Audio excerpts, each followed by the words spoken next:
Feli dan Kak Sandika. Mungkin bisa langsung bisa dimulai aja ya, Mas Richard juga bisa dimulai, Mas, bisa dibantu. Oke, siap.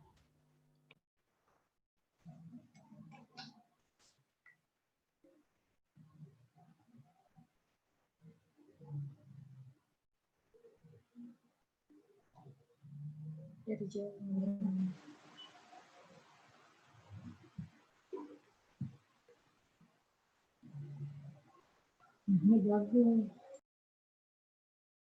Pendampingan digital untuk perempuan Indonesia melalui konten edukatif dan inspiratif, kelas online, offline secara gratis. Jadi lebih baik mendapatkan edukasi dalam meningkatkan soft skill para perempuan Indonesia dari artikel dan video yang tersedia di sini. Jadi lebih baik mengikuti kelas edukasi secara gratis dengan menghadirkan narasumber profesional di bidangnya masing-masing.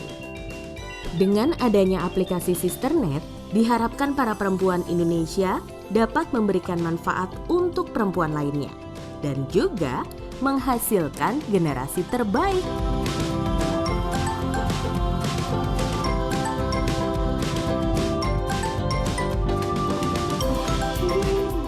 Download aplikasinya sekarang.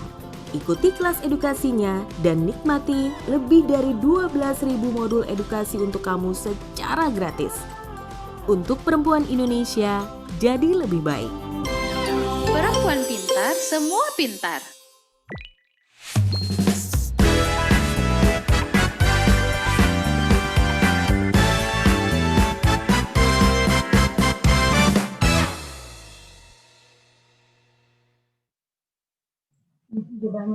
Oke, halo, assalamualaikum warahmatullahi wabarakatuh. Selamat siang semuanya para sisters yang hari ini hadir dalam rangkaian acara Festival Webinar Pintar. Boleh kasih tepuk tangan secara virtual ya para sisters. Senang banget tentunya di akhir pekan ini, tepatnya di hari Minggu tanggal 20 Desember 2020 bareng sama saya Sandika selaku moderator tentunya hari ini. Dan di kelas kita hari ini di hari Minggu kita akan membahas sesuatu yang menyenangkan tapi tetap berbobot gitu ya, tetap berisi. Dan ini juga bisa memberikan bisa memberikan insight atau memberikan wawasan buat kita semua. Kira-kira ada yang tahu nggak sih topik kita pada kali ini di Festival Webinar Pintar? Ada yang tahu nggak kira-kira para sister semuanya? Nah, hari ini kita akan membahas dengan topik yang menarik, yaitu strategi finansial bisnis kamu saat dan setelah pandemi. Kita tahu ya para sister bahwasanya di masa pandemi COVID-19 ini banyak banget kita melihat pemberitaan misalnya kayak bisnisnya turun, terus kemudian adanya cash flow yang tidak beraturan dan lain-lain. Sehingga ini menuntut kita untuk bisa survive. Nah, pertanyaannya adalah bagaimana di masa pandemi COVID ini kita tetap bisa punya cash flow yang baik, terus kemudian kita juga punya wawasan tentang finansial yang baik juga. Nah, di topik yang tadi sudah saya bacakan ya, nanti kita akan membahas dengan pembicara kita yang sudah cantik di sini. Kita mau sapa-sapa dulu sebelum kita masuk ke sesi webinar. Halo, selamat siang. Ada Kak Felicia Putri. Halo, selamat siang Kak Sandika. Oke, aduh ini kayaknya ceria banget ya, sesuai sama background-nya pink-pink. Gimana, sudah siap untuk membawakan materi pada hari ini? Sudah. Siap nih, siap. Sudah. By the way, kalau ada yang belum kenal sama Kak Felicia Putri, ternyata perempuan nih, gadis perempuan yang satu ini masih muda banget, tapi wawasan tentang finansialnya nggak usah diragukan lagi. Tadi aku sempat kepo-kepo gitu ya, YouTube-nya banyak banget konten-konten bahas tentang saham, finansial dan lain-lain. Dan ternyata aktif juga di TikTok ya, anak-anak TikTok. Aktif juga di Instagram juga. Nah, buat teman-teman tahu bahwasanya di acara Festival Webinar Pintar ini, mungkin ada yang belum tahu nih, sebenarnya Sisternet itu apa sih? Jadi Sisternet ini adalah salah satu program CSR dari XL Axiata yang memberikan atau bertujuan memberikan manfaat dan juga edukasi, fokusnya untuk para pelaku UMKM perempuan di Indonesia untuk jadi lebih baik. Jadi sepanjang atau di penghujung tahun 2020 ini Sisternet tuh udah banyak banget nih para sister memberikan atau mengadakan kelas-kelas yang gratis. Tadi kita juga udah sempat nonton ya videonya ya. Dan juga tentunya sebagai rangkaian acara selanjutnya untuk bagi para peserta yang sudah mengikuti kelas di Festival Webinar Pintar ini dapat langsung mengikuti kompetisi modal pintar dan mendapatkan hadiah total 50 juta untuk pengembangan bisnis yang didukung oleh Bank OCBC NISP agar bisa maju terus dan melaju jauh di tahun 2021. Kasih tepuk tangan.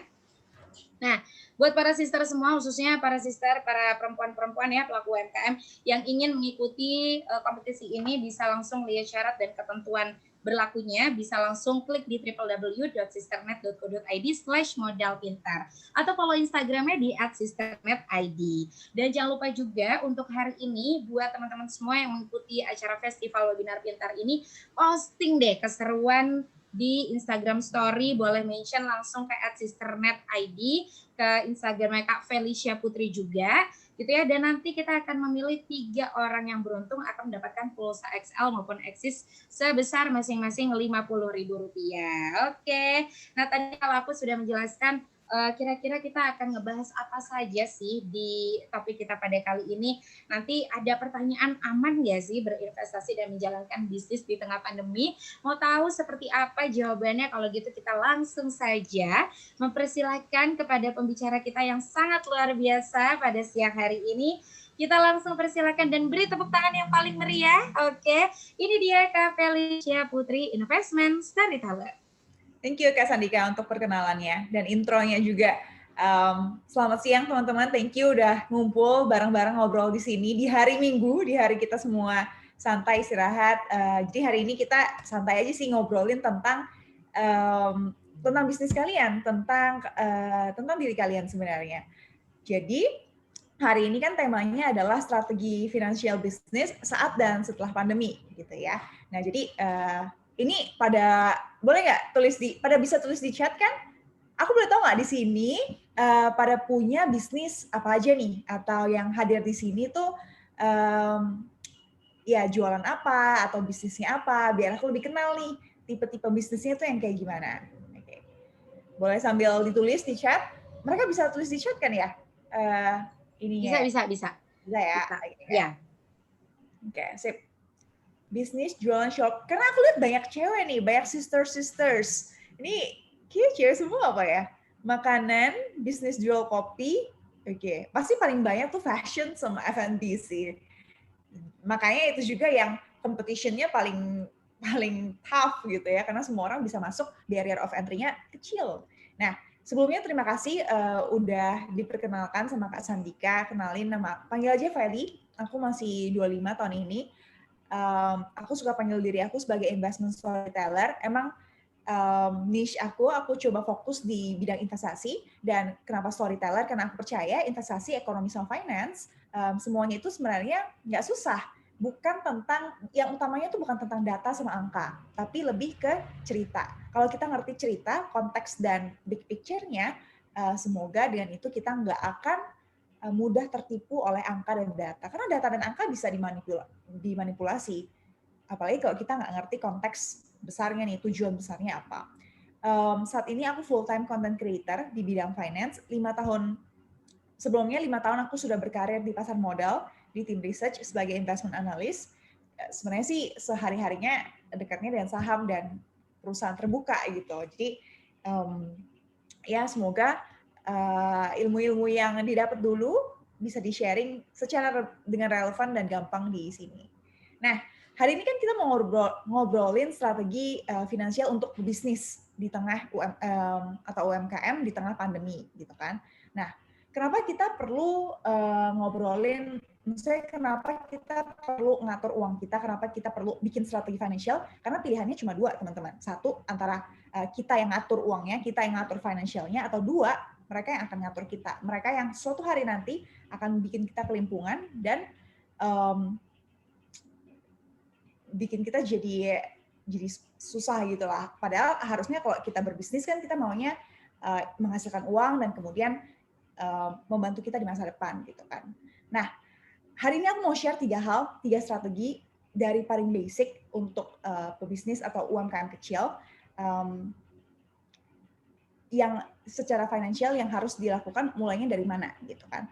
Nah, kalau untuk pebisnis atau UMKM kecil lumayan berbeda. Sebenarnya agak mirip-mirip juga sih sama personal gitu ya. Finance for personal. Finance for business mulai juga dari punya yang namanya pertama, positive cash flow. Hari ini aku akan share 3 hal. Pertama, make sure kita punya cash flow yang positif. Uang masuk lebih besar daripada uang keluar. Sama kalau kayak personal, pendapatan atau penghasilan harus lebih gede dari pengeluaran. Nah, coba nih teman-teman, kalau boleh tulis di chat, udah tahu belum cash flow-nya itu positif atau negatif sih? Gitu. Karena kita akan susah tahu positif atau negatif kalau kita nggak menghitung, kalau kita nggak pernah catat nih uang masuk berapa dan uang keluar berapa. Coba buat teman-teman yang punya bisnis, yang hadir di sini, boleh dong tulis di chat kayak udah tahu belum cash flow-nya nih sekarang positif atau negatif atau nggak tahu gitu. Nggak tahu juga nggak apa-apa karena mungkin belum menghitung. Nanti kita bakal hitung bareng nih hari ini. Ada yang tulis positif, puji Tuhan. Yang lain aku tunggu ya. Nah, ketika ngomongin positive cash flow artinya uang masuk lebih besar daripada uang keluar. Yang masuk lebih besar daripada uang yang keluar. Nah, uang yang masuk itu tuh datangnya dari penjualan. Bisa juga datang dari orang yang kita jual tapi secara kredit. Maksudnya kayak ada yang beli apa ya, misalnya beli baju kita tapi bayarnya nanti gitu kan. Pokoknya yang bayarnya nanti gitu deh, yang ngutang dulu. Nah, suatu hari nanti di masa depan, entah 1 bulan lagi atau 1 minggu lagi, mereka bayar uangnya ke kita karena mereka punya utang. Kalau kita jual secara kredit, mereka bayarnya nanti, berarti mereka berutang sama kita dan kita punya utang kan namanya. Nah, jadi uang masuk itu bisa dari penjualan secara cash langsung atau orang ngebayar utangnya nih yang di masa lalu. Karena kita ngejual secara kredit. Jadi uang masuk bisa dari penjualan sama pembayar piutang. Sedangkan kalau misalnya uang keluar, bisa dari banyak pos-pos nih. Nanti kita akan juga bagi uang keluar ini jadi 2 pos besar. Tapi mostly itu uang keluar kayak misalnya nih ada yang bisnis jual kopi. Berarti penjualannya kan jual kopi ya kan. Nah, biaya modal untuk bikin kopi ini tuh apa? Bikin kopi ya gelasnya atau botolnya, kemudian kopinya, gula, air, apa lagi? Nah, itu adalah biaya modalnya, biaya untuk bikin 1 gelas kopi. Nah, tapi selain itu kan untuk bikin 1 gelas kopi kan dia nggak cuma butuh gelas, kopi, susu, atau gula kan, dia juga butuh orang yang ngelakuin gitu, orang yang bikin kopinya, just gaji karyawan, sewa tempat, listrik untuk mesin kopinya, marketing kalau misalnya dia jualan keluar, sama kalau misalnya dia berhutang, tapi mungkin UMKM tuh belum banyak kali ya yang berhutang ya. Tapi aku nggak tahu juga sih. Biasanya UMKM yang masih kecil di bawah, mungkin omset di bawah 100 juta, mungkin belum berhutang gitu. Karena masih bisa dari ini nih, uang sendiri nih, gitu kan. Nah, itu juga salah satu uang keluar.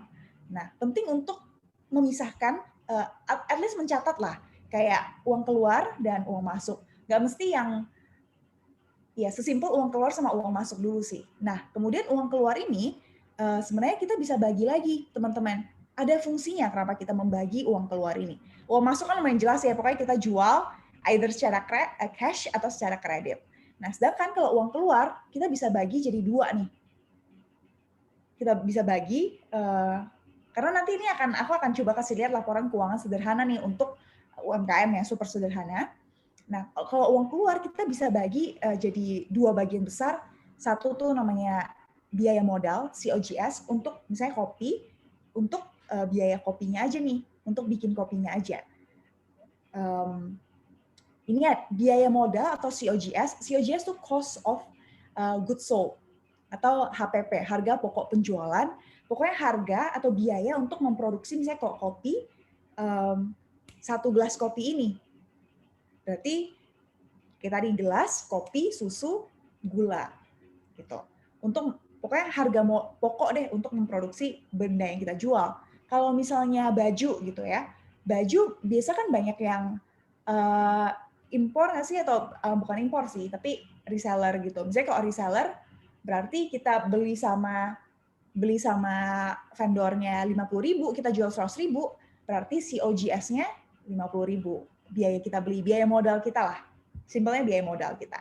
Nah, aku juga ada misalnya nih, misal kalau kita jualan rice bowl, kan banyak nih F&B yang jualan nasi box atau makanan gitu. Biaya modalnya adalah nasi, lauk, bahan makanan, sama boxnya itu. Pokoknya biaya super pokok untuk memproduksi benda ini. Gitu. Nah, nanti aku ceritain kenapa kita perlu memisahkan dua hal ini. Dan kedua adalah, bagian besar yang kedua adalah namanya biaya operasional. Atau singkatnya tuh OPEX gitu loh, operational expense. Biar singkat aja sih, biaya operasional atau operational expense. Nah, biaya operasional ini biaya yang wajib dibayar, harus kita bayar nih, dengan atau tanpa produksi. Jadi, misalnya kayak jualan kopi tadi, kita nggak jual kopi pun, maksudnya kita tutup pun pas pandemi, kita tetap harus membayar biaya ini nih. Gitu. Nah, contohnya lagi adalah seperti orang yang jualan rice bowl, which is di industri F&B, gaji pegawai tetap jalan nih. Jual berapapun, kopinya mau 1.000 gelas atau 500 gelas, tetap gaji pegawainya harus keluar. Atau nggak jual sama sekali, gaji pegawai tetap keluar gitu, mungkin tapi lebih rendah. Kemudian listrik sama air, iklan atau marketing, entah di platform manapun. Tapi sebenarnya sih, sebenarnya balik lagi sih, kayak ini very customized sebenarnya. Menurut kalian kalau perlu untuk beriklan di tengah pandemi, ya keluarin. Tapi kalau enggak juga sebenarnya bisa di strip out gitu sih. Cuma biasanya kalau marketing or selling expense, biaya penjualan itu masuk ke operational expense nih. Kemudian ada juga biaya seperti sewa dapur. Biaya sewa lah, misalnya kalau punya jualan rice bowl, bikinnya di dapur, kita mesti sewa dapur. Jadi entah tutup atau enggak, biasanya biaya ini tetap keluar. Atau biaya yang tetap keluar gitu, dengan atau tanpa produksi. Itu namanya OPEX. Nah, oke, jadi semoga udah lumayan jelas. Untuk mengecek jelas atau enggak, aku mau coba ini tes-tes nih ya, biar lebih interaktif juga. Jadi boleh tulis di chat box. Tadi kan aku udah jelasin nih, kalau biaya keluar tuh outflow, uang keluar dibagi jadi dua, COGS sama OPEX. Nah sekarang untuk COGS nih, untuk biaya modal, kita coba tebak ya.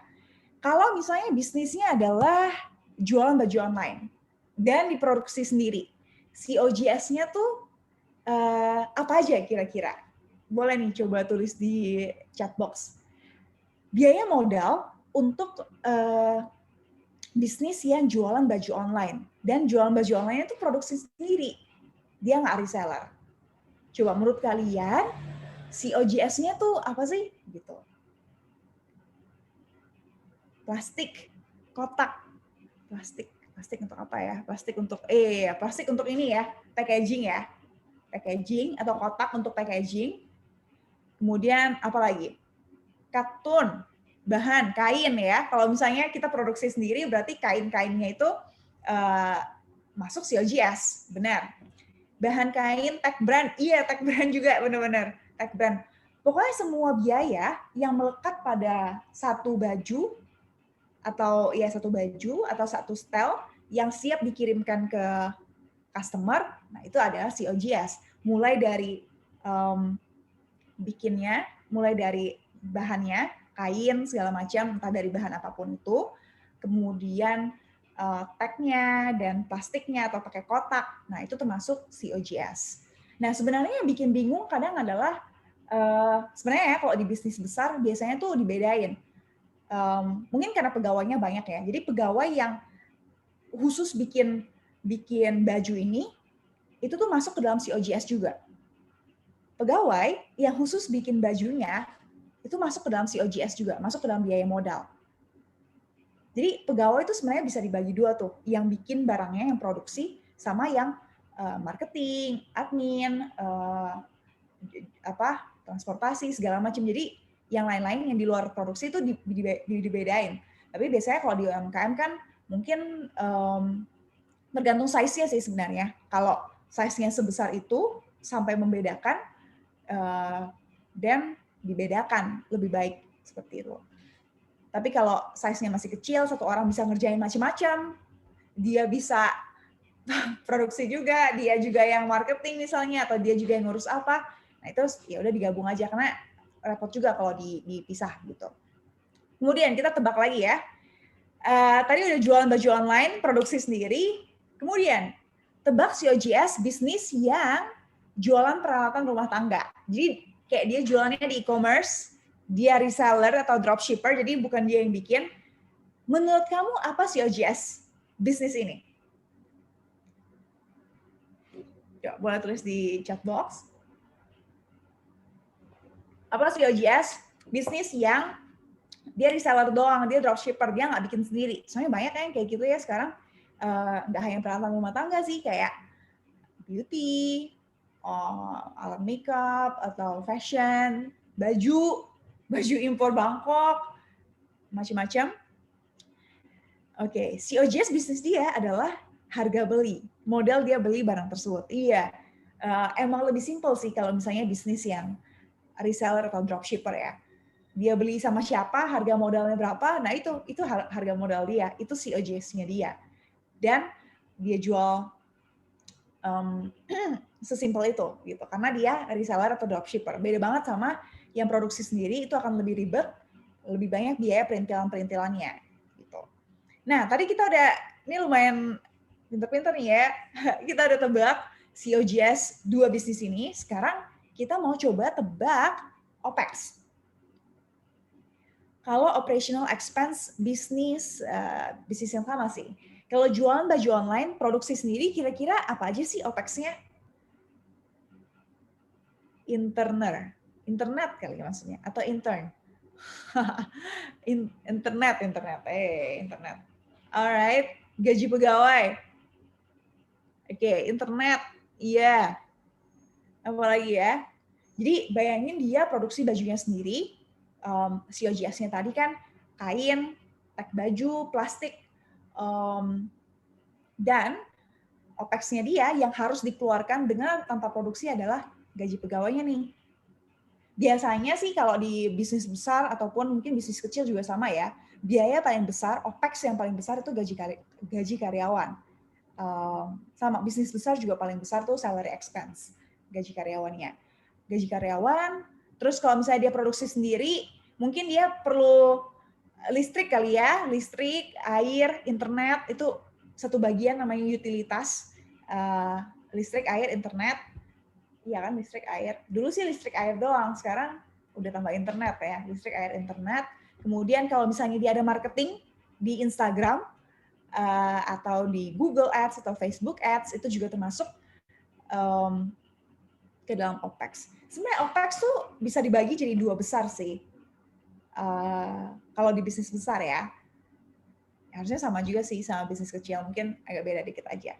Kalau OPEX dibagi dua itu, satu namanya G&A expense, General and Administrative, itu tuh kayak gaji pegawai yang paling besar. Dan kedua adalah selling sama marketing expense. Basically untuk marketing lah, entah dia beriklan atau dia pakai promosi yang potong harga segala macam, itu masuk ke marketing and selling expense. Jadi sebenarnya OPEX bagi besarnya jadi dua, General and Administrative, which is salary, dan kedua adalah selling and marketing expense, which is iklan lah basically, atau promosi.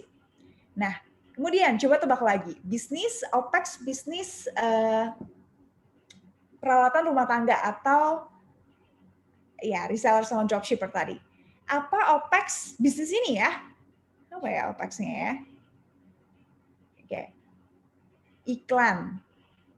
Ya, kalau misalnya punya bisnis rumah tangga, peralatan rumah tangga, tapi kita reseller atau dropshipper kayak tadi, kita cuma beli doang sama orang lain terus kita jual lagi, Apa aja sih OPEX-nya? Iklan, bener. Iklan atau marketing, gaji karyawan, apa lagi ya? Misalnya ini dia sewa, misalnya dia agak besar, dia reseller, terus dia sewa gudang untuk taruh barang-barangnya, taruh stoknya, itu juga termasuk dalam OPEX. Biasanya kalau OPEX tuh agak mirip. Maksudnya bisnis apapun, dia F&B kah, dia fashion, atau dia houseware, jualan reseller kayak gitu, biasanya OPEX-nya tuh sama. Biaya operasional, ya balik lagi ya selalu gaji karyawan, terus paling iklan, marketing, sewa, listrik, air, internet. Biasanya itu yang itu lagi. Biasanya yang berbeda ya COGS-nya. Kalau dia produksi apa, beda, pasti COGS-nya atau biaya modalnya juga beda. Kalau biaya transportasi dari supplier, nah biasanya itu juga masuk ke operational expense. Biaya transportasi. Oke, nah sebenarnya, mungkin adalah pertanyaan besar kalian kan, kayak untuk apa sih sebenarnya memisahkan COGS sama OPEX, orang sama-sama uang keluar gitu kan, cuma ya keluarnya untuk ini, satu keluarnya untuk ini gitu.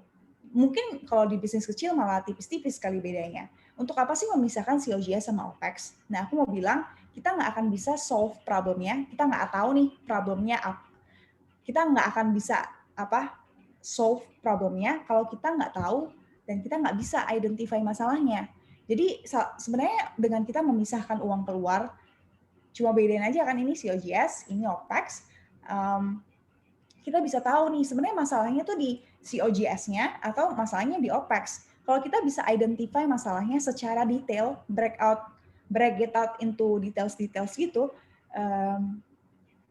semoga kita bisa menemukan solusi yang lebih akurat gitulah. Nah, ini aku coba kasih lihat laporan keuangan yang super sederhana, tapi sebenarnya laporan keuangan perusahaan besar juga kayak gini sih format simpelnya ya. Pertama selalu di atas tuh penjualan atau sales. Nah, kemudian barulah COGS, dikurangi dengan COGS, kita dapatlah namanya gross profit atau laba kotor nih, laba super kotor. Penjualan dikurangi dengan biaya modal. Kemudian di bawah gross profit ada yang namanya OPEX atau biaya operasional itu. Biaya yang harus keluar dengan atau tanpa produksi. Nah, ini nih yang nanti akan kita itu ya untuk poin yang kedua nanti. Nah, kemudian kalau gross profit dikurangi dengan biaya operasional itu namanya operating profit atau laba operasional. Nah, biasanya kalau UMKM yang nggak berhutang, stop sampai di sini aja. Tapi kalau misalnya punya utang, biasanya di bawahnya akan dikurangi dengan bunga utang, sama dikurangi pajak. Kalau UMKM, omsetnya di bawah 4,8 miliar per tahun sesuai dengan peraturan dari pemerintah, pajaknya dipotong teman-teman. Maksudnya pajaknya cuma 0,5% dari sales, dari penjualan. Kalau misalnya perusahaan besar kan pajaknya ini ya, terakhir sih 25%, tapi sempat dikurangi lagi ya yang omnibus perpajakan itu. Saya 25% lah, 25% dari laba setelah dikurang bunga utang ini. Nah, setelah semuanya udah dikurangi, ini namanya net profit. Nah, jadi kelihatan ya kalau yang di atas ini gross profit tuh kita mau lihat ini masalahnya tuh di COGS-nya atau masalahnya tuh di beban operasionalnya nih yang ketinggian. Nah, jadi punya laporan keuangan yang jelas yang kita pisahin nih biayanya COGS atau biayanya OPEX dan kita analisa seperti itu, membantu kita tuh untuk mengidentifikasi nih masalahnya di mana dan nemuin solusi yang tepat. Nah, kita bisa bikinnya tuh jadi kayak kira-kira kayak gini sih. Jadi misalnya ya, ini aku cuma contoh aja. Penting untuk punya persentasenya juga teman-teman.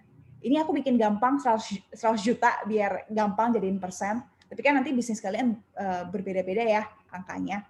Tapi aku mau bilang penting untuk bikin kayak gini yang nominalnya berapa dan jadiin persen.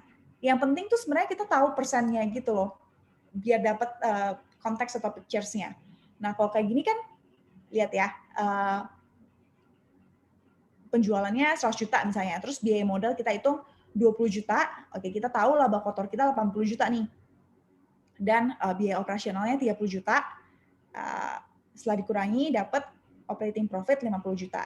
Ceritanya dia nggak punya utang, jadi bunga utangnya 0, dan pajak UMKM 0,5% dari penjualan. Jadi UMKM yang omsetnya di bawah 0,5, misalnya di bawah 4,8 miliar per tahun, ya ayolah bayar pajak juga gitu. Biar mempergampang aja sih nantinya. Dan kita juga bangga kan bayar pajak ke negara gitu. Nah, 0,5% dari penjualan, 0,5% dari 100 juta ini 500.000. Nah, ini cuma contoh, ini lumayan gede ini lumayan gede net profit marginnya. Nah, ini marginnya nih teman-teman. Gross profit margin, margin laba kotor kita, dan ini margin laba usaha kita, ini margin laba bersih. Nah, kalau dari sini kelihatan nih kayak si OGS-nya cuma 20% doang. Sebenarnya ini sudah lumayan bagus sih bisnisnya, kayak berarti biayanya kecil, dan dari laba kotor aja kita udah untung marginnya 80%. Ini sebenarnya secara bisnis lumayan bagus karena biaya modalnya kecil. Berarti dia bisa menemukan supplier yang murah gitu kan. Jadi dia bisa dapat untung lebih banyak. Jadi sebenarnya dari sini nggak ada masalah nih di COGS-nya. Nah, kemudian dari OPEX-nya. OPEX-nya cuma 30% dari sales kan. Ini kan sebenarnya 30% dari ini sebenarnya 20%. Semuanya ini tuh as percentage of sales. Jadi dibagi ke sales. 20% tuh 20 juta bagi 100 juta. Atau kayak 50% ini 50 juta bagi 100 juta. Oke. Nah, dari OPEX, dari biaya operasional juga ya nggak tinggi-tinggi banget, oke, tapi mungkin masih bisa diimprove. Dari laba usaha aja udah 50% nih marginnya. Net profitnya aja udah ya masih 50%. Hampir 50% dari sales. Jadi sebenarnya as a company, as a business, ini bagus. Soalnya net profitnya gede. Gitu. Biasanya kalau yang reseller mungkin nggak bisa segede ini ya. Ada perusahaan, mungkin kalau teman-teman tahu yang jual bahan bangunan, Mitra 10 itu, dia kan ada perusahaannya juga tuh terbuka di Bursa Efek ya. Kode sahamnya CSAP, Catur Sentosa gitu. Jadi itu tuh yang distributor keramik, distributor keramik, Mitra 10 kalau tahu tempat toko bangunan itu. Nah, itu marginnya kecil sekali. Biasanya kalau distributor atau reseller atau dropshipper, mungkin karena dia nggak produksi sendiri ya, dia cuma resell. Jadi biasanya marginnya lebih rendah. Gitu. Kalau si yang Mitra 10 yang distributor keramik itu marginnya kecil banget, kayak cuma 2-3% di bawah ya. Yang di bawah ini, net profitnya kecil banget. Nah, mungkin kalau bisnis yang kayak gini yang 50%, mungkin ini produksi sendiri lah. Tuh. Nah, kalau masalah keuangan di pebisnis tuh biasanya adalah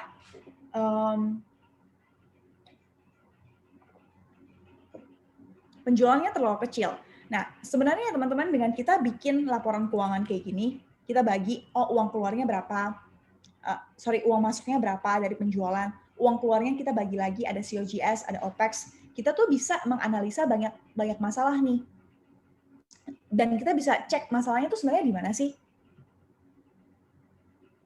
Kayak bisnis kita nggak bertumbuh, apakah masalahnya tuh biayanya kegedean, atau emang penjualannya yang kekecilan? Nah, dari sini kita juga bisa lihat nih, biasa masalah yang paling utama adalah penjualannya yang terlalu kecil. Penjualannya yang terlalu kecil, gimana cara kita tahunya? Ya kita cek sumber salesnya dari mana. Penjualannya ke mana nih? Terus apakah ini penjualan ke sektor ini atau ke market ini tuh pertumbuhannya gimana? Apakah sudah stagnan atau dia masih bertumbuh atau segala macam. Jadi dengan kita bagi-bagi sales-nya itu juga membantu kita untuk tahu nih masalahnya di mana. Kemudian masalah keuangan bisnis yang kedua adalah kita bisa coba biayanya yang kegedean. Nah, biaya yang kegedean ini kita bisa coba track biaya kita yang paling besar.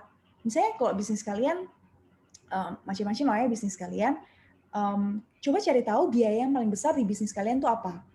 Nah, biaya yang paling besar ini biasanya yang paling mudah untuk kita di-optimize lah, untuk dimaksimalkan.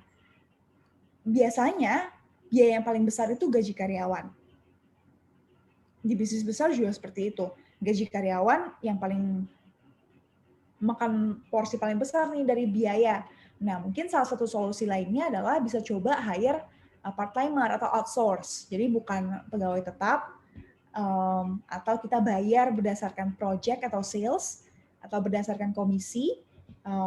Itu juga bisa jadi salah satu solusi untuk nurunin biaya gaji karyawan. Apalagi di saat yang mungkin nggak mudah kayak gini, di saat bisnis kalian terdampak lah dari pandemi misalnya. Kemudian masalah keuangan yang ketiga biasanya adalah COGS-nya. Nah, dengan kita bagi COGS sama OPEX, kita jadi tahu, masalahnya COGS-nya nih yang apalagi kalau kita bagi udah lumayan lama, kita punya data, kita bisa lihat, COGS ini naik turun. Kadang, atau misalnya kayak jualan ayam, pas harga ayam lagi mahal, COGS harganya bisa naik banget, biaya modal bisa naik banget, dan naik turun, gitu. Nah, biasa solusi lainnya adalah kita cari berbagai vendor atau supplier. Jadi, jangan hanya bergantung dari satu atau dua supplier,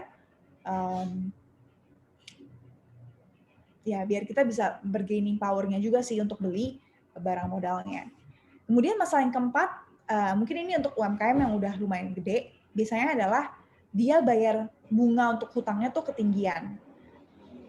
Nah, harus dicari tahu tuh kenapa dia berhutang dan untuk apa. Apakah dengan berhutang kan artinya kita dapat uang baru gitu ya. Apakah uang barunya ini menghasilkan growth atau ada efeknya nggak lah ke bisnis? Apakah membuat bisnisnya makin bagus atau enggak? Kita berhutang kan untuk sebenarnya mempercepat bisnis atau jalan kita kan. Nah, mesti cek tuh apakah dengan berhutang ini growth-nya tuh udah tercapai. Goal paling besar, goal untuk sebuah bisnis yang idealnya adalah kita bisa menggedekan sales kita dan mengecilkan cost kita. Oleh karena itu kita bisa dapat profit. Jadi gedein sales, kecilin cost, kita bisa dapat profit. Nah, profit ini kita bisa reinvest untuk growth. Karena bisnis yang baik adalah bisnis yang bertumbuh gitu. Sama juga sih kalau di perusahaan besar atau mungkin kalau aku cerita dikit ya kayak Unilever misalnya ya. Aku suka bilang good company sama good stock tuh berbeda. Kayak misalnya Unilever ya. Unilever is super good company, itu adalah perusahaan yang no doubt lah, semua akan bilang itu perusahaan yang bagus. Tapi apakah it's a good stock? Belum tentu, harga sahamnya nggak kemana-mana, karena dia growth-nya tuh nggak ada growth. Growth-nya paling cuma 1-2%. Nah, biasanya kenapa kayak Unilever, contoh Unilever ya, kenapa growth-nya tuh stagnan nih? Kenapa cuma 1-2%? Padahal dia perusahaan yang besar. Salah satunya karena kompetisi dari, kalau ceritanya Unilever, kompetisi dari Wardah. Jadi biasanya sih kalau teman-teman, apalagi di bisnis atau industri yang competition-nya agak barrier of entry untuk masuk, untuk buka bisnis di industri itu gampang banget. Artinya semua orang bisa buka kan, kompetisinya pasti akan tough, akan kencang, dan di situ agak susah lah untuk grow sales-nya. Makanya kita harus jadi berbeda gitu untuk bisa stand out lah di industri yang competition-nya tough. Nah, itu hal yang pertama. Dalam strategi financial business di saat dan setelah pandemi adalah make sure positif, cash flow-nya positif. Kita cuma bisa tahu cash flow kita positif kalau kita mencatat uang keluar sama uang masuk. Uang keluar juga dibagi kalau bisa, biar kita bisa meng-identify nih masalahnya tuh sebenarnya di mana. Biaya modalnya yang kegedean, berarti kita harus cari supplier lain atau vendor yang lain, atau operational expense-nya nih, OPEX-nya nih kegedean. Kita karyawannya terlalu banyak, nggak efektif sebenarnya. Kerjaan ini bisa dikerjakan 3 orang, sekarang kita hire 5 orang. Atau iklan kita yang nggak tepat sasaran segala macam. Jadi dengan kita memisahkan biaya seperti itu, kita bisa analisa nih masalahnya di mana dan kita bisa temukan solusi yang tepat. Gitu. Jadi biar kita nggak ngira-ngira doang. Jadi decision kita tuh database, data driven gitu lah. Nah, yang kedua adalah kalau misalnya kita sudah ya ideally adalah positive cash flow, uang masuk lebih besar dari uang keluar, ada yang bisa ada cash, ada profit yang bisa kita simpan gitu kan. Nah, perlu namanya untuk menyiapkan dana darurat usaha. Sama juga sih sebenarnya dengan bisnis personal ya, personal finance. Pertama kali perlu namanya dana darurat untuk pribadi. Bisnis juga sama, perlu namanya dana darurat usaha. Uang untuk berjaga-jaga, untuk bisnis kita bisa bertahan di kondisi yang darurat, namanya juga dana darurat kan, di kondisi yang darurat atau sulit. Nah, oke. Mungkin teman-teman udah sering, ini kali ya, udah tahu yang namanya dana darurat kalau untuk pribadi. Nah, kalau untuk usaha, coba deh. Ini kan ada banyak biaya nih. Ada OPEX-nya, ada COGS-nya. Nah, di sini, untuk dana darurat, ini semua pengeluaran bisnis ini nih. Oke. Ini mungkin bisnis F&B kali ya, ada bahan masaknya di sini. Ini semua pengeluaran untuk bisnis F&B ini. Coba hitung pengeluaran bulanan untuk dana daruratnya. Dana darurat usaha itu sama, hitung pengeluaran dikalikan dengan berapa bulan. Nah, coba hitung apakah semuanya ditambahin jadi satu atau ada yang nggak perlu nih, gitu. Coba mungkin kalau udah ya ada yang bisa hitung, boleh tulis di chat box. Kayak untuk ngitung dana darurat, apakah semua pengeluarannya dijumlahkan jadi satu atau ada yang nggak usah nih, gitu.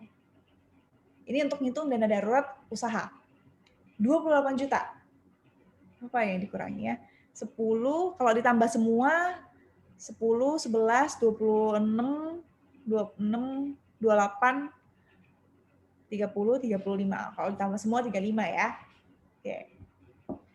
Thank you ya, 28. Ada lagi jawaban lainnya? 28 tuh berarti mungkin, apa ya, gaji karyawan kali ya, yang gede, bahan masak. Ini kali, bahan masak, packaging, gaji karyawan, Instagram Ads ya. Enggak, mungkin listrik dan air. Oke, ada lagi jawaban lainnya? Ini untuk ngitung dana darurat usaha kita. Apakah pengeluaran, semuanya pengeluaran, atau pengeluaran tertentu aja? Kalau misalnya dana darurat pribadi kan, kalau pernah yang ngobrol sama aku di webinar dana untuk ngatur uang untuk pribadi, nggak semua pengeluaran kita tuh untuk dana darurat. Untuk kayak main sama hedon dihapus, investasi itu dihapus. Jadi pengeluaran yang benar-benar darurat aja untuk bisnis kalian yang kalau nggak dikeluarin nggak hidup gitu. Oke, 28, 30, 5, 17. 5 juta tuh apa 5 juta? Investasi alat baru ya? Atau, oke. Nah, jadi jawabannya adalah, oke. Menurut aku jawabannya adalah 17 juta. Oke, ada satu yang jawab 17 juta. Jadi aku sih bayangin kayak gini ya, teman-teman, kayak untuk misalnya kayak PSBB kemarin deh yang pertama kali di April atau di Maret ya, di April kayaknya ya. Ketika semua tuh nggak bisa berusaha, nggak bisa buka usahanya, nggak bisa jualan, harus semua di rumah. Nah, itulah kondisi yang darurat, di mana dana darurat harus kita keluarkan. Banyak yang akhirnya, banyak perusahaan, aku agak shock juga sih, banyak perusahaan besar yang kayak Ramayana gitu ya, 1-2 bulan setelah April dia udah langsung PHK banyak banget orang, artinya dia nggak punya dana darurat 1-2 bulan ya kan. Kita baru pandemi 1-2 bulan, banyak banget waktu di Mei itu berita tentang perusahaan besar yang PHK atau PHK massal kayak gitulah. Artinya mereka nggak nyiapin nih dana darurat untuk bisnisnya. Nah, di saat kondisi yang seperti pandemi atau kondisi darurat seperti itu, atau mungkin misalnya kebakaran, selain pandemi lah ya, kondisi darurat lainnya tuh kayak mungkin toko kita atau gudang kita kebakaran, stoknya hangus, terbakar habis gitu, dan kita nggak bisa jualan, di saat itulah dana darurat tuh keluar. Nah, gaji karyawan iya, biar kita nggak mem-PHK orang. Instagram, bahan masak sama packaging nggak perlu menurut aku, karena kalau misalnya darurat kayak pandemi itu kan semua shutdown ya. Kita bisa nggak usah masak, maksudnya nggak usah berjualan dulu, tunggu sebentar dulu daripada jualan tapi juga rugi, daripada beli bahan masak 10 juta tapi yang terjual cuma 7 juta, berarti kita rugi 3 juta misalnya, mending kita stop dulu daripada kita rugi. Ibarat mending stop jualan daripada jualan tapi rugi gitu kan, in a way. Bahan masak coret, packaging coret, gaji karyawan tetap jalan, karena ya semoga sih kita nggak mem-PHK orang gitu ya, atau mau motong gajinya aja lah gitu. Gaji karyawan iya, Instagram Ads karena kita nggak jualan jadi kita bisa stop dulu. Listrik dan air, ya karena ini bayangannya tetap tetap jalan sih bisnisnya. Jadi listrik dan air tetap jalan, investasi alat baru bisa stop dulu karena kondisi juga susah. Buat apa kita invest di alat baru kalau misalnya demand-nya nggak ada gitu kan. Jadi 17 juta untuk dana darurat bisnis ini gitu. Itu cara menghitung pengeluaran bulanan untuk dana darurat bisnis ini. Nah kemudian selain itu, ini kan kita udah tahu nih pengeluarannya berapa, 17 juta. Ada lagi, untuk ngitung dana darurat perlu pengeluaran bulanan kalikan dengan berapa bulan. Contoh, bukan contoh sih, kuis lagi. Misalnya ini adalah bisnis catering nasi box untuk corporate, perusahaan, dan event-event gitulah. Kira-kira berapa kali pengeluaran bulanan yang harus disiapkan untuk dana daruratnya? Ada yang bilang 12 kali. Yang lain bilang berapa? Ini adalah bisnis catering nasi box untuk corporate dan event. Berapa kali pengeluaran yang harus disiapkan untuk dana daruratnya? Oke. Waktunya sisa 2 menit lagi ya. Nggak kerasa udah cepet juga ya. 6 kali minimal ya Kak. Oke, 3 kali, 6 kali, 3 kali. Oke. Nah, aku langsung aja, jawabannya adalah 12 kali, benar kata Kak Neneng sama Kak Riki, karena ini adalah catering nasi box untuk corporate sama event. Jualannya untuk corporate sama event, dan di kondisi pandemi, sorry ya, ini ceritanya pas kondisi pandemi. Untuk corporate sama event yang, kalau corporate kan nggak ada kegiatan lagi tuh, orang WFH, event udah nggak ada lagi, jadi dia perlu siapin dana darurat 12 kali, sepanjang mungkin. Semakin kita terdampak dengan pandemi, semakin dana daruratnya harus siap untuk lama nih, 12 bulan. Nah, kemudian misalnya kalau yang ketiga, contoh lagi ya, ini bisnis jualan online baju hijab. Kondisi pandemi juga, berapa kali pengeluaran bulanan yang harus disiapkan untuk dana darurat usahanya?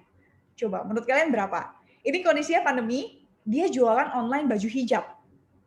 Berapa kali pengeluaran bulanan yang harus disiapkan untuk dana darurat usahanya?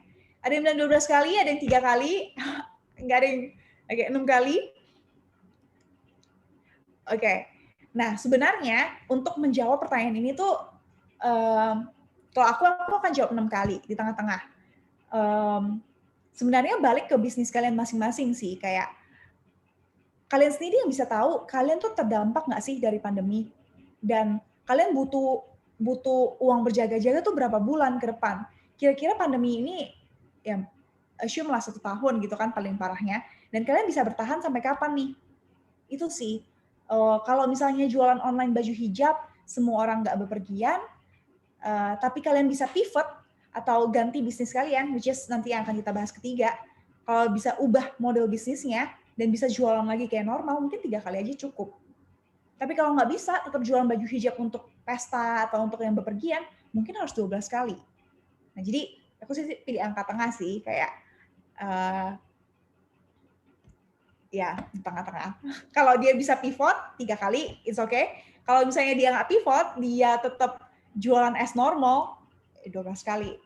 Jadi aku pilih angka tengah, 6 kali. Oke. Oke, ini aku langsung aja ya sebenarnya. Setelah menghitung dana darurat yang dibutuhkan bisnis catering makanan yang pertama tadi, pertanyaan pertama tadi yang dana daruratnya 17 juta, itu kan dia butuh 12 bulan tuh, karena targetnya adalah catering sama targetnya adalah corporate sama event. Jadi 17 juta kali 12 bulan, dia butuh dana darurat 204 juta, teman-teman. Nah, selain di tabungan, selain di rekening bank, bisnis ini tuh bisa mengoptimalkan uangnya di reksadana pasar uang aja, menurut aku. Jadi, perlu punya dana darurat usaha ini, 204 juta. Pokoknya kalian hitung yang super darurat, yang super wajib pengeluaran kalian berapa, dikalikan dengan kira-kira kalian, bisnis kalian seberapa terdampak dan butuh bertahan berapa lama sampai kondisinya balik ke normal. Tadi kalau targetnya corporate sama event 12 bulan, ya karena ini kita udah berapa, sudah 9 bulan dan enggak, masih, malah WFH di Jakarta diperketat gitu ya. Butuh segini, tapi kalau taruh di rekening bank doang kan sayang gitu kan, bisa optimalkan ke yang namanya reksadana pasar uang, yang anti rugi, yang harganya selalu naik, dan bisa kita ambil kapan aja. Namanya dana darurat, jadi dia harus ready kalau kita butuh kapan aja, dan kalau bisa dia nggak naik turun tuh harganya, jadi nggak boleh di saham, nggak boleh di reksadana saham. Nah mungkin sedikit, sorry Mbak Sandika, aku ambil waktunya. Satu lagi, jadi tips ketiga yang menurut aku relevan untuk strategi bisnis di tengah pandemi adalah namanya pivot, di mana banyak yang harus mengubah model bisnisnya untuk bertahan di kondisi yang nggak relevan, misalnya di kondisi yang lagi darurat, di kondisi yang nggak baik seperti pandemi inilah. Nah, pivot, aku mau bilang orang atau bisnis yang paling baik, bukan hanya bisnis tapi orang, menurut aku adalah mereka yang selalu mau beradaptasi untuk jadi relevan nih dengan zamannya, dengan situasinya. Sekarang kondisinya berubah total nih dari sebelumnya. This is not normal, makanya orang bilang this is new normal. Jadi kita juga harus beradaptasi untuk tetap relevan dengan kenormalan yang baru ini. Nah, contoh pivot adalah seperti misalnya kayak tadi, dia jual baju muslim, jual hijab misalnya, dan sekarang dia ubah, jadi dia jual tetap baju, tapi dia jualnya piyama gitu. Karena semua orang di rumah, jadi mungkin lebih sering pakai piyama, mau yang lebih enak piyamanya, itu salah satu contoh pivot. Atau pivot lainnya lagi adalah, misalnya selama ini dia jualannya warteg, jualan makanan, buka warung makan, dia coba ubah makanannya itu jadi versi frozen. Nah, ini juga salah satu contoh pivot dua contoh pivot di saat pandemi ini. Jadi, coba sesuaikan juga sih dengan kondisi kalian masing-masing. Nah, ini udah slide terakhir dari aku. Cara pivot yang secara efektif adalah lakukan secepat mungkin kalau lihat kondisinya berubah, dan berubahnya kayaknya akan cukup lama, lakukan secepat mungkin, ubah gaya bisnis modelnya, adaptasi dengan gaya yang baru, tapi tetap sesuai dengan visimu lah gitu, sesuai dengan misalnya kamu punya bisnis apa, kalau bisa tetap jangan mulai dari nol. Ini relate juga sama yang ketiga. Makanya kayak tadi kalau dia jualan baju, tetap dia jualan baju, tapi gantinya dia jadi piyama instead of baju muslim. Jadi jangan mulai dari nol, apalagi kalau misalnya kamu udah punya Instagram account yang lumayan gede, dan di situ orang taunya kamu jualan baju, terus tiba-tiba jadi jualan yang lain, kan agak mulai dari nol. Jadi mungkin tetap baju, tapi bajunya aja yang ganti. Dan kalau bisa ya pakai hasil kerjamu sebelumnya. Misalnya kalau yang punya account di Instagram, selama ini jualan baju, ya kalau tiba-tiba jualan kopi itu kan langsung mulai dari nol gitu kan, marketnya beda. Selama ini orang follow karena baju, terus tiba-tiba jualan kopi kan jadi, atau jualan makanan mungkin jadi beda gitu. Listen to your customers, mereka butuhnya apa, dan pastikan pivot itu adalah langkah untuk membuat keadaan jadi lebih baik. Jangan sampai kita pivot tapi udah ngeluarin uang baru gitu, coba sesuatu yang baru, tapi nggak jadi lebih baik. Gitu. Terakhir aku mau bilang, menurut aku cara untuk ini prinsip aku pribadi sih sebenarnya. Menurut aku untuk menjadi successful tuh kita butuh menjadi berbeda sama jadi consistently being different. Mungkin agak bertolak belakang ya, consistent sama different. Kalau aku sih kayak gimana ya? Kayak kita konsisten, rutin melakukan apa yang konsisten berinovasi lah, konsisten untuk selalu relevan dan beradaptasi dengan zaman. Menurut aku dengan begitulah kita bisa terus relate dan kita bisa sukses di industri dan di bisnis kita masing-masing. Mungkin itu aja dari aku balikin ke Kak Sandika. Oke, terima kasih kepada Mbak Felicia Putri atau Mbak Fel ya, biar lebih deket gitu ya dan lebih gampang. Ini luar biasa sekali ya tadi pemaparan materi yang dijelaskan oleh Mbak Fel ini benar-benar sebenarnya menjawab dari pertanyaan-pertanyaan para sisters nih barangkali ya. Karena betul banget selama masa pandemi kemarin, apalagi waktu 3 bulan di awal ya, Mbak Fel pastinya setuju kalau kayaknya ini terdampak semuanya tanpa terkecuali gitu kan. Akhirnya orang banyak yang banting setir. Kalau kita lihat sebenarnya ada kelebihan atau ada keuntungannya juga sih Mbak Fel. Karena di masa pandemi COVID ini akhirnya banyak sekali bermunculan atau lahir para pelaku-pelaku UMKM. Dan ternyata banyak sekali para pelaku UMKM ini didominasi oleh perempuan. Setuju nggak Mbak Fel? Iya, setuju sih somehow. Benar-benar. Aku kan sempat ini juga Mbak Sandika kayak buka untuk bantu UMKM lah ya, yang baru mulai. Aku free review gitu di Instagram aku. Jadi orang kirim barangnya, terus aku free review, siapa tahu banyak yang tertarik. Iya, banyak yang kontak dari aku sih, banyak sister sih, banyak perempuan sih, mungkin kayak 70-80% tuh, bahkan ya 90% cewek gitu sih. Iya benar, makanya acara ini hadir adalah untuk membekali wawasan kepada para perempuan agar kita di masa pandemi COVID ini ya, walaupun kondisinya belum normal-normal banget, tapi kita tuh setidaknya bisa struggling dan kita bisa survive di kondisi seperti ini. Nah untuk itu saya akan mengundang para sister semuanya yang mau tanya langsung kepada Mbak Vel, bisa langsung ke kolom komentar ya, di kolom chat, tuliskan namanya, domisili, dan pertanyaannya apa.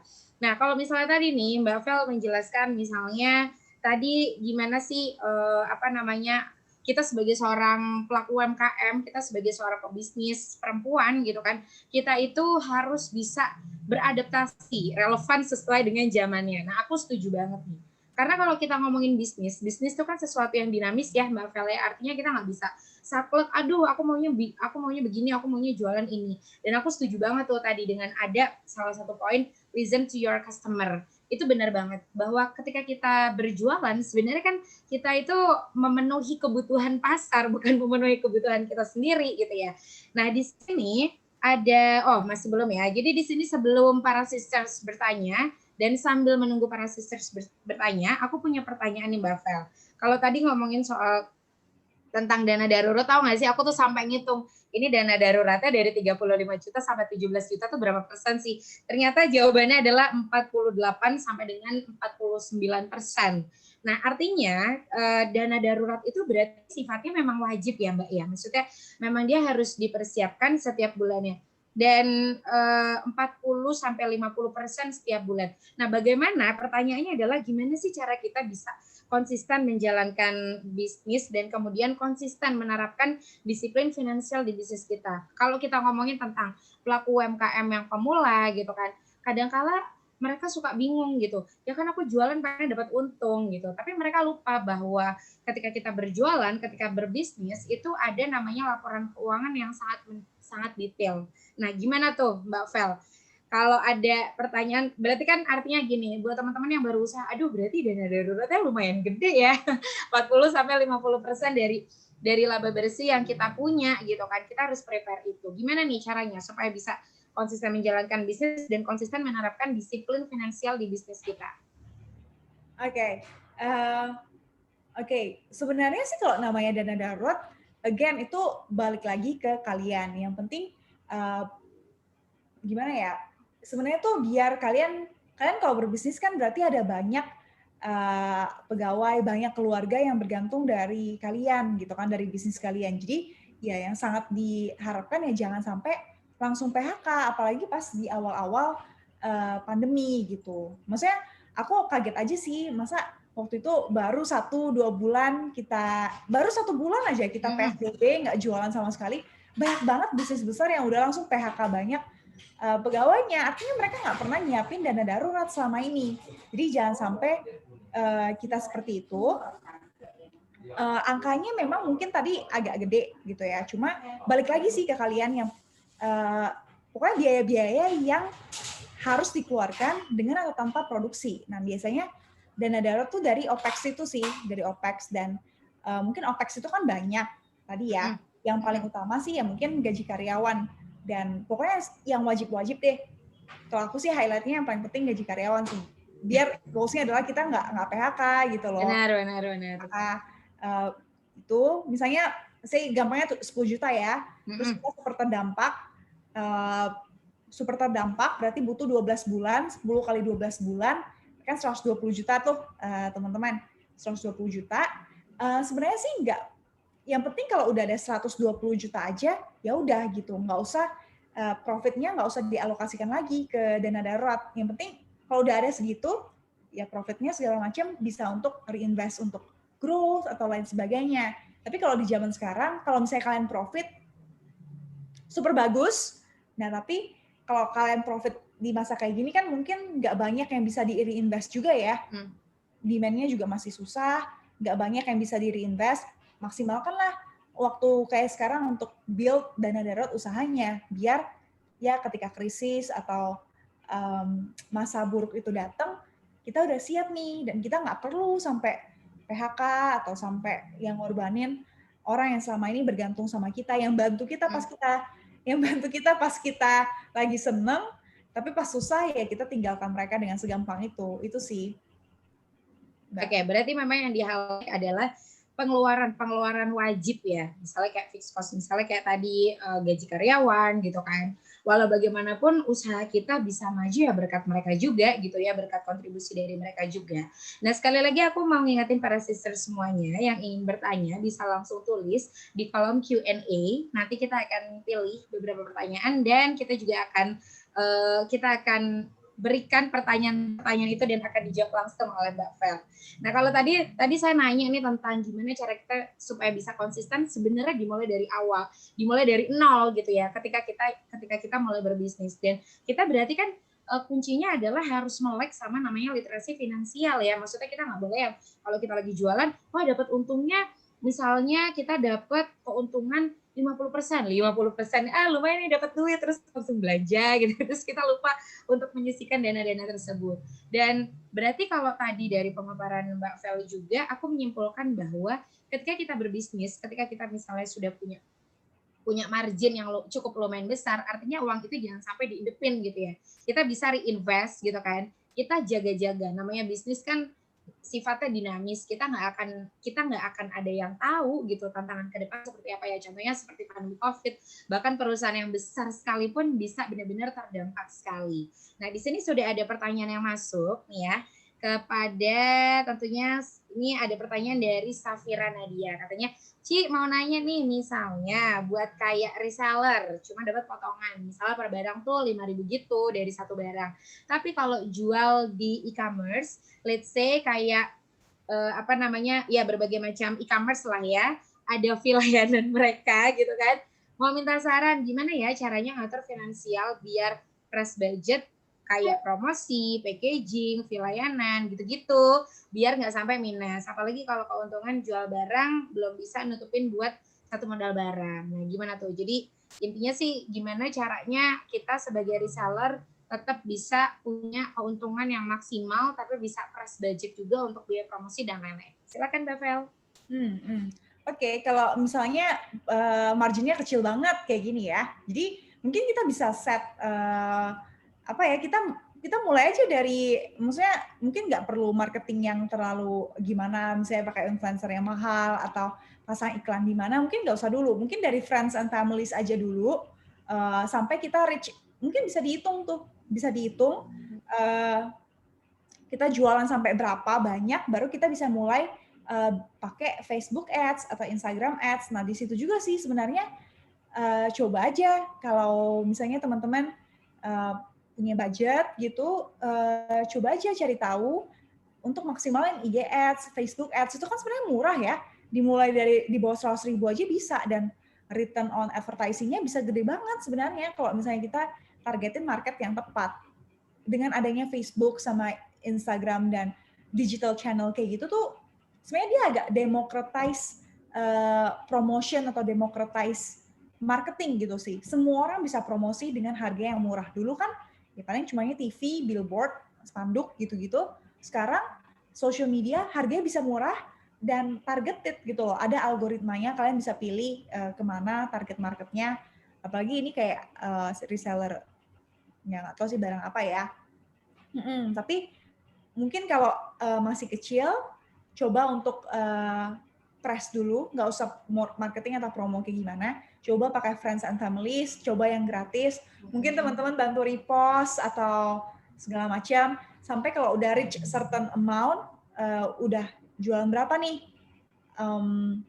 baru consider untuk ads secara digital. Yang juga murah. Cari tahu caranya biar maksimal. Misalnya banyak banget aku lihat teman-teman aku yang bahkan ada satu bisnis yang aku lagi mau masuk, bisa 10 kali lipat. Maksudnya kita ads-nya 2 juta, nanti dia bisa bring sales 20 juta kayak gitu. Dan banyak banget IG hacks atau kelas yang ngajarin gimana sih cara kita memaksimalkan ads di digital channel kayak gitu. Mungkin itu sih untuk Safira, semoga menjawab ya. Oke, jadi jawabannya adalah kepada Mbak Safira atau Kak Safira, kita harus bisa berpikir lebih kreatif gitu ya. Artinya kita bisa memanfaatkan peluang-peluang yang ada. Kita jangan tengok kanan dan kiri. Oh kayaknya kalau misalnya kita kalau ikut workshop bisnis dan segala macam kan, oh kalau kamu pengen dapat untung yang bagus berarti kamu harus modal sekian dan segala macam. Tapi balik lagi karena bisnis itu yang menjalankan kita, maka kita harus bisa menganalisa bisnis kita sendiri gitu ya. Oke, berikutnya di sini ada pertanyaan di kolom chat dari Ciki-Ciki ya. Namanya Ciki-Ciki. Saya Tin Suwarni dari Padang. Halo Padang, Sumatera Barat. Wah, Rancak Bana. Oke, Rancak Bana nih Padang. Iya. Kita sering banget nih makan makanan Padang di sini ya di Jakarta. Oke, pertanyaannya adalah usaha saya ini warung kecil-kecilan dan jualan lontong. Selama ini pembukuan saya tuh nggak jelas nih. Soalnya semuanya digabung. Jualan lontong saya, digabung jualan warung. Nah, sebaiknya gimana? Tapi benar deh, Mbak Vel, ini pertanyaan banyak sekali terjadi di teman-teman pelaku UMKM ya. Apalagi kalau perempuan kan, misal udah berkeluarga, iya harus beli ina itu dan segala macam gitu. Nah, untuk case-nya Mbak Tin Suwarni ini, dia punya 2 jualan, uangnya masih digabung, terus akhirnya dia ngerasa kayak pembukaannya nggak jelas. Nah, ini gimana nih tipsnya? Silakan Mbak Vel dijawab. Sebenarnya yang paling utama semoga Mbak Tin ini udah memisahkan antara keuangan pribadi sama keuangan bisnisnya ya. Jadi dompet atau uang untuk pribadi, untuk rumah, apalagi ini sisters gitu kan, cewek yang ngatur uang di dalam keluarga, itu udah dipisahin sama bisnis. Itu yang paling penting sih. Mungkin kalau susah untuk pisahin di 2 rekening ya 2 dompet deh. At least 2 dompet yang beda. Atau 2 pouch atau 2 kantong yang beda gitu. Biar kelihatan nih kepisah. Jangan uang belanja sehari-hari untuk suami, untuk keluarga juga digabung sama uang bisnis. Itu akan susah banget untuk kita cari tahu sebenarnya kita untung nggak sih? Itu aja yang paling simple. Sebenarnya membedakan uang masuk, uang keluar, ngitung, nyatet, mungkin lebih enak sekarang nyatet. Ya enaknya sih di handphone gitu. Cuma mungkin masih terbiasa di buku nggak apa-apa. Yang penting mencatat.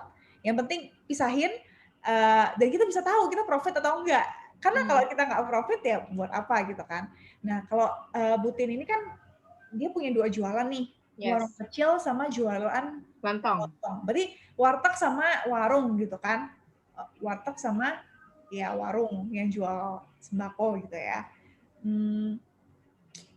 Menurut aku sih ya baiknya sih dipisah. Tapi kalau digabung juga nggak masalah ya menurut aku ya.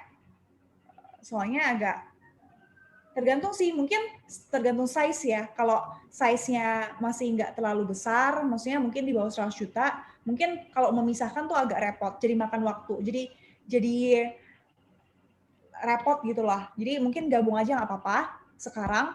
Yang penting adalah pribadi sama bisnis tuh dipisah. Itu dulu aja gitu. Oh, jadi sebenarnya nggak masalah ya, misalnya di satu rumah punya 2 usaha, satu makanan, satunya warung gitu, terus pencatatan keuangan dan segala macam ya, anggaplah itu kayak satu grup gitu ya jualannya gitu ya. Yang penting adalah ketika kita mau beli baju misalnya, ya jangan dicomot-comot itu duit usahanya gitu kan, duit modalnya. Itu ya Mbak Vel ya, atau ada lagi tambahan jawabannya? Apalagi kalau misalnya omsetnya tuh masih kecil gitu, yang nggak terlalu apa ya, soalnya memang lebih baik dipisah, tapi akan takutnya kalau repot, ya udah digabung aja. Yang penting adalah kita konsisten untuk mencatat. Kalau aku takutnya kalau dipisah, terus jadi aduh repot ya, 2 nyatetnya males gitu, jadi nggak nyatet lagi, itu lebih parah lagi kan. Jadi ya mendingan yang penting nyatet, ya udah gabung aja dulu nggak apa-apa. Kalau udah makin gede omsetnya, dua-duanya akan lebih baik dipisah dan tetap rutin untuk dicatat. Gitu. Oke, jadi kata kuncinya adalah mencatat keuangan itu sangat penting sekali karena dari situ kita bisa mengetahui kira-kira bisnis kita ini profit atau tidak. Dan kira-kira kalau kita pengen bisnisnya itu terus berkembang ya dengan mencatat keuangan, dari keuangan itulah kita bisa menganalisa, bisa mengidentifikasi kira-kira solusinya apa kalau misalnya ada masalah, dan tentunya bisa membuat bisnis kita jauh lebih maju. Nah, di sini ada pertanyaan lagi dari Kak Anissa di Jakarta, tapi sebelum itu aku pengen share ke teman-teman semuanya. Jangan lupa untuk ramaikan bagian dari acara Festival Webinar Pintar kita kali ini di kelas kita bersama Kak Felicia Putri dengan posting di IG story teman-teman para sister semuanya, tag and mention ke @sisternet.id karena akan ada hadiah berupa pulsa dari Excel maupun Axis. Masing-masing 3 orang nantinya akan mendapatkan pulsa sebesar Rp50.000. Siapa tahu kan pulsanya bisa buat modal balesin customer jadi modal CS untuk balesin all shopnya para sister semuanya. Nah, sekarang kita langsung saja membacakan pertanyaan. Dia pertanyaan dari Kak Anissa di Jakarta. Kak, menurut Kakak seberapa efektif sih kalau kita punya e-wallet? Secara banyak banget e-wallet yang banyak banget menawarkan promo-promo. Iya sih, ini bener banget. Apalagi kalau cewek ya, lihat promo rasanya pengen dihajar semuanya. Yang bikin tergiur nih dan ujung-ujungnya bocor lagi deh kemana-mana uangnya. Nah, kan sekarang banyak banget nih e-wallet yang menawarkan promo dan lain-lain. Gimana nih? Apakah kita hanya punya 1, 2, 3, atau berapa nih kalau menurut Mbak Vel?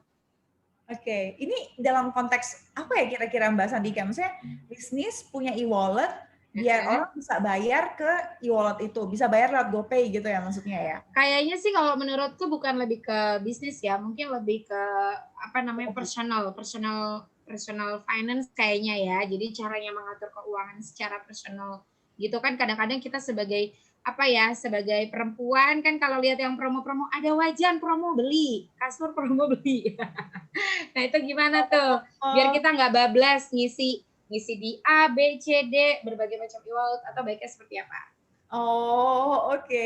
Yeah. Jadi ini kalau untuk personal, kalau aku pribadi sih tipe yang kayak, aku nggak tahu mungkin Kak Sandika juga bisa bagian tipsnya nanti ya. Kalau aku tipe yang sebulan aku udah budgetin, sebulan tuh 2 kali transfer ke OVO misalnya 2 juta.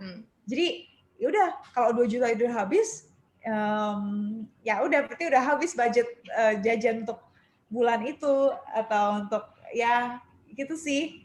Kalau Kak Sandika aku batasin gitu. Jadi aku cuma sekian, kalau udah habis ya udah gitu. Tunggu bulan berikutnya gitu sih. Kak Sandika gimana? Nah, kalau aku sebetulnya kan karena aku juga punya bisnis ya. Jadi setiap bulan tuh pasti aku ada harus transfer ke berbagai macam bank. Jadi aku juga pilih-pilih nih. Aku mau ngisi e-wallet ini kalau tujuannya produktif, aku akan isi. Tujuannya lebih ke kayak misalnya mengurangi biaya admin, lumayan ya sis, biaya admin kalau dikali kita harus kirim ke berapa banyak nomor rekening misalnya. Kalau aku sebenarnya karena aku bisnis, aku punya beberapa e-wallet gitu, tapi lebih ke transaksi sih sebenarnya. Kalau untuk yang personal itu aku cuman buka 2 dan itu pun sama kayak Mbak Vel, aku budgetin karena kalau nggak kayak gitu boncos juga. Oke, benar. Berarti kalau misalnya mungkin untuk pribadi atau bisnis, kalau tujuannya untuk produktif gitu, emang wajib dikeluarkan ya udah nggak apa-apa. Tapi kalau untuk konsumtif batasin gitu ya. Jangan. Jangan. Pokoknya jangan termakan oleh berbagai macam promo gitu ya. Oke, jadi untuk teman-teman semuanya, untuk para sister semuanya, acara ini itu sangat menarik sekali karena di acara Festival Webinar Pintar ini dapat langsung mengikuti kompetisi modal pintar dan mendapatkan hadiah total 50 juta untuk pengembangan bisnis yang didukung oleh Bank OCBC NIST agar bisa terus maju dan melaju jauh di tahun 2021. Nah, untuk informasi detailnya, syarat dan ketentuan yang berlaku seperti apa, silakan langsung kunjungi websitenya di www.sisternet.co.id/modalpintar. Oke, kita akan buka satu penanya lagi karena kita masih punya waktu kurang lebih sekitar 14 menit lagi. Kita akan buka pertanyaan. Tapi sebelum ada, sudah ada ternyata ya pertanyaan. Ini kayaknya Mbak Tin ini ya, apa namanya, interaktif sekali ya. Semua hal ingin ditanyakan. Gak apa-apa, kasih tepuk tangan dong untuk para apa namanya, untuk para audiens kita pada hari ini. Nah, di sini Kak mau nanya, untuk naikin laba, bolehkah dari HPP produk kita naikin 2 sampai dengan 5%? Silakan dijawab. Oh, oke. Jadi maksudnya dia naikin harga jual dong, ya kan? Untuk naikin harga jual. Ya. Oke. Nah, naikin 2 sampai 5%. Kira-kira gimana pendapat dari Mbak Vel? Jadi misal kalau dia produk harganya 50.000, HPP-nya, COGS-nya, dia jualnya 60.000, dia 60.000-nya ini biaya jualnya dia mau coba naikin 2-5% ya? Ya. Sebenarnya sih tergantung seberapa sensitif market kamu sih. Kayak, mungkin gimana ya, aku nggak tahu relate atau enggak ya. Kalau kayak aku akan coba, kayak gimana ya, karena aku emang sekarang juga in a way entrepreneur gitu, karena kan kerja sendiri gitu kan, full time content creator, udah nggak nerima gaji lagi. Jadi kalau yang aku naikin adalah rate card, ya kan, biaya aku untuk service ke brand atau ke macam-macam gitu. Nah, kadang aku naikin rate card atau aku naikin harga kalau misalnya aku melihat demand-nya tuh banyak.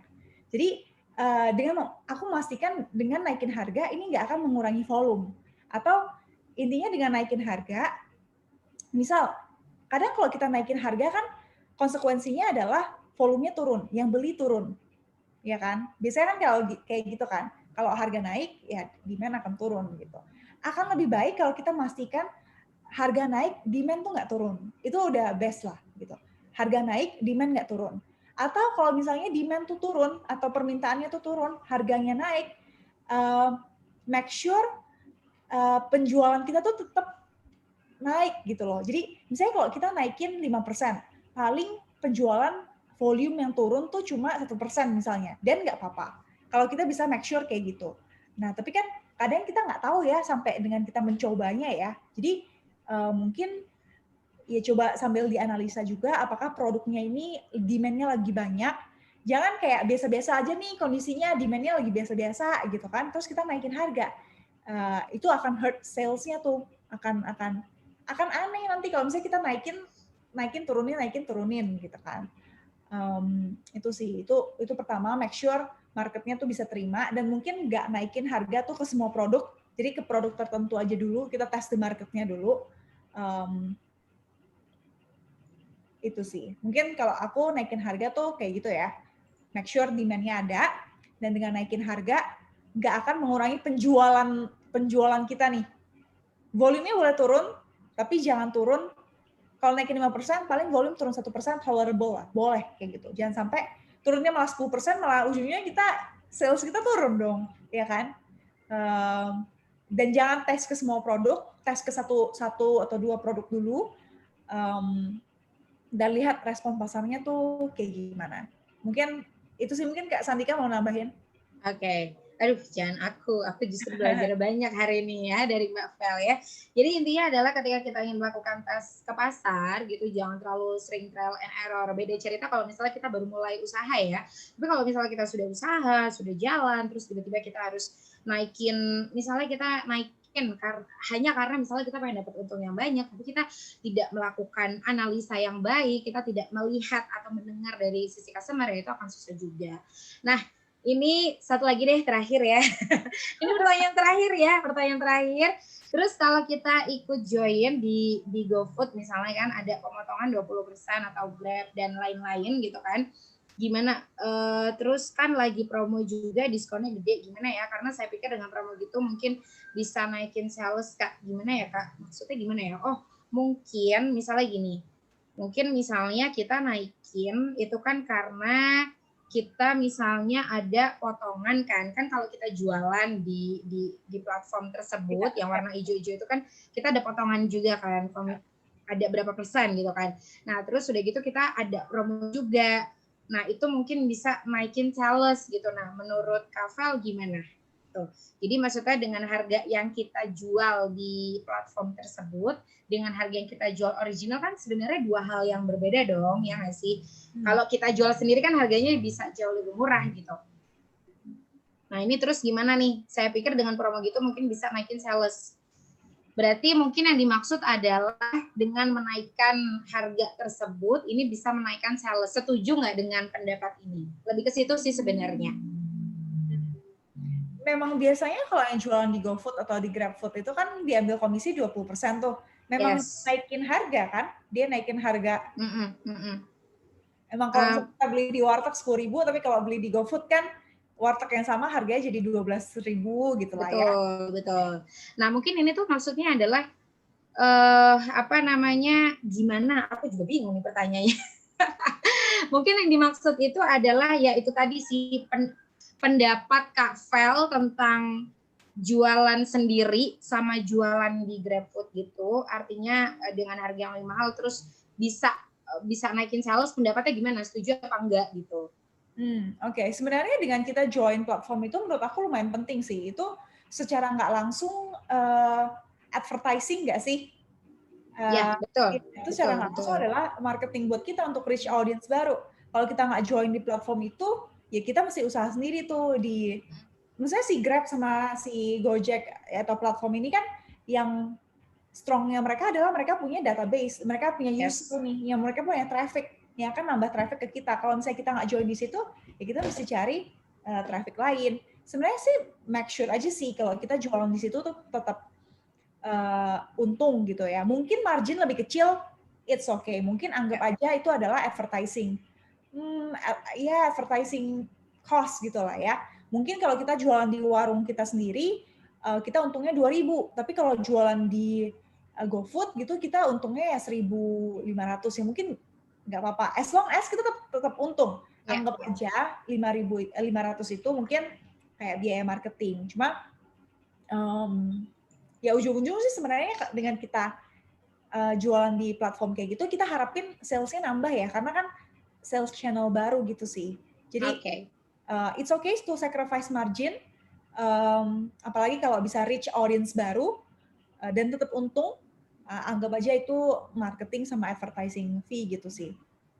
Oke. Nah, aku setuju banget nih apa yang dibilangin sama Mbak Vel ya, bahwasanya ketika kita melakukan usaha, kita banyak bekerja sama, banyak berkolaborasi gitu kan dengan berbagai macam platform ya. Kalau misalnya memang tujuannya ke sales ya why not gitu kan. Tapi jangan sampai akhirnya kita bergantung sama platform tersebut ya nggak sih? Artinya kita pun juga harus inovasi, kita melakukan inovasi dan juga harus berkreasi dengan usaha kita. Anyway, kita mau kasih ucapan terima kasih nih untuk semua para sisters yang sudah bergabung di webinar kita kali ini, dan tentunya terima kasih kepada pembicara kita, ada Mbak Felicia Putri. Tepuk tangan virtual ya. Terima kasih, dan di sini aku ingin menarik sebuah kesimpulan yang tadi sudah Mbak Vel jabarkan ke kita. Ini ilmu yang dikasih bukan sekedar ilmu ya, justru benar-benar aku ngerasain nih dagingnya. Bahkan tadi dikasih contoh case-nya ketika kita melakukan laporan keuangan sederhananya seperti apa, ada namanya business pivot dan lain-lain. Harus aware, pada intinya kita semua harus aware sama kondisi finansial bisnis kita. Kita nggak bisa sekedar misalnya kalau kita dapat untung kemudian kita ambil semua, harus ada perhitungan yang jelas. Mencatat laporan keuangan setiap bulan itu adalah sebuah kewajiban bagi seorang pebisnis, dan menjadi berbeda serta konsisten secara terus-menerus. Aku suka banget nih kalimat terakhir tentang menjadi berbeda. Menjadi berbeda itu artinya bagaimana kita melakukan bisnis, kita punya value.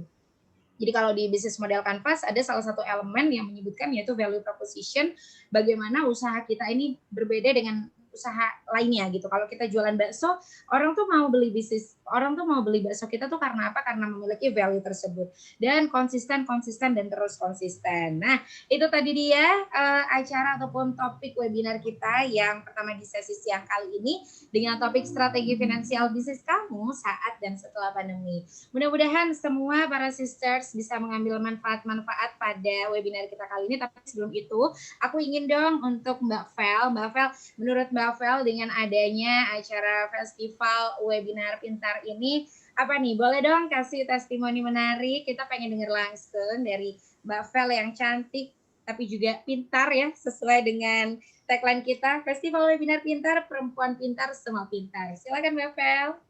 Oke, ini aku suka sih, karena aku lihat banyak sisters juga ya, walaupun ada brothers juga nih di sini. Kita appreciate semua yang datang dan mau ngobrol bareng di siang hari ini. Tapi aku percaya kita ini bukan Superman atau superhero sendiri lah. Kita bukan satu orang yang bisa berdiri sendiri dan ngelakuin semuanya sendiri. Kita butuh bantuan orang lain. Kita butuh sister-sister, makanya ada platform kayak gini, ada acara kayak gini. Aku appreciate banget karena kita bisa saling sharing nih antar sisters, antar brothers, pokoknya saudara. Dan kita bisa ngebantu satu sama lain sih. Jadi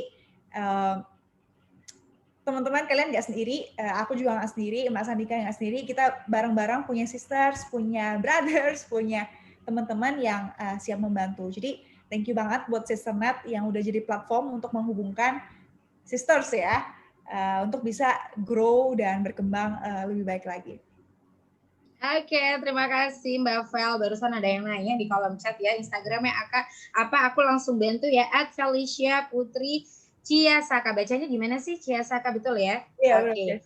TJIASAK. Mungkin nanti dibantu sama teman-teman panitia @Felicia Putri Ciasaka. Silakan follow langsung, jangan lupa untuk subscribe. Aku bantuin ya promo YouTube-nya. biar makin banyak para sisters yang menonton juga dan juga mengambil, karena memang isi YouTube-nya tuh benar-benar rekomen banget lah mempelajari tentang bagaimana kita bisa struggling di masa pandemi COVID ini, terus bisa ngomongin tentang saham, investasi, dan lain-lain. So, teman-teman semua, jangan lupa untuk tetap jaga kesehatan dimanapun para sisters berada.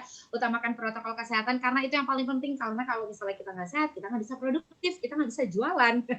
Kita nggak bisa naikin sales ya, tadi yang udah dijabarkan oleh Mbak Vel. Mbak Vel, terima kasih sekali lagi untuk kehadirannya kita di webinar kali ini. Dan jangan lupa untuk para sister semuanya download aplikasi Sisternet, karena di aplikasi Sisternet itu banyak sekali informasi-informasi menarik, berita-berita menarik, dan kelas-kelas menarik berikutnya. Terakhir, share keseruan kelas webinar pintar dan posting di Instagram Story. Akun para sister semuanya, tag and mention ke Instagramnya @sisternet_id karena akan ada hadiah pulsa. Hadiahnya diumumin kapan? Ikutin terus, follow terus Instagramnya @sisternet_id. Terima kasih sekali lagi semua untuk keseruannya pada hari ini, dan jangan lupa karena hari ini akan ada banyak sekali kelas-kelas setelah ini. Jangan kemana-mana, tetap stay tune terus di Sisternet, di Festival Webinar Pintar, Perempuan Pintar, Semua Pintar. Saya Sandika Dewi Rasalini selaku moderator hari ini pamit undur diri, dan kita akan ketemu lagi di sesi berikutnya. Dadah. Thank you semuanya, selamat siang. Selamat siang.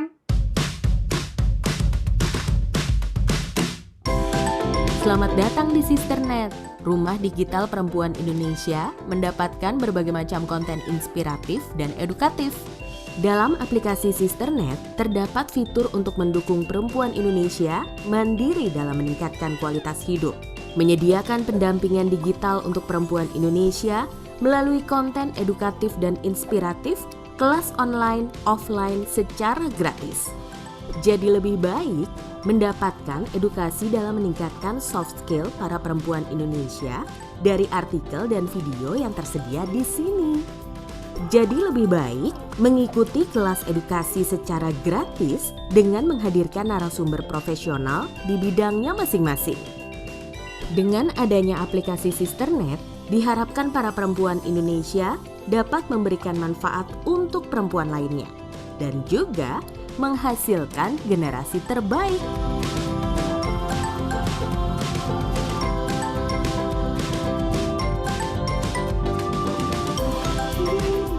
Download aplikasinya sekarang. Ikuti kelas edukasinya dan nikmati lebih dari 12.000 modul edukasi untuk kamu secara gratis. Untuk perempuan Indonesia, jadi lebih baik. Perempuan pintar, semua pintar.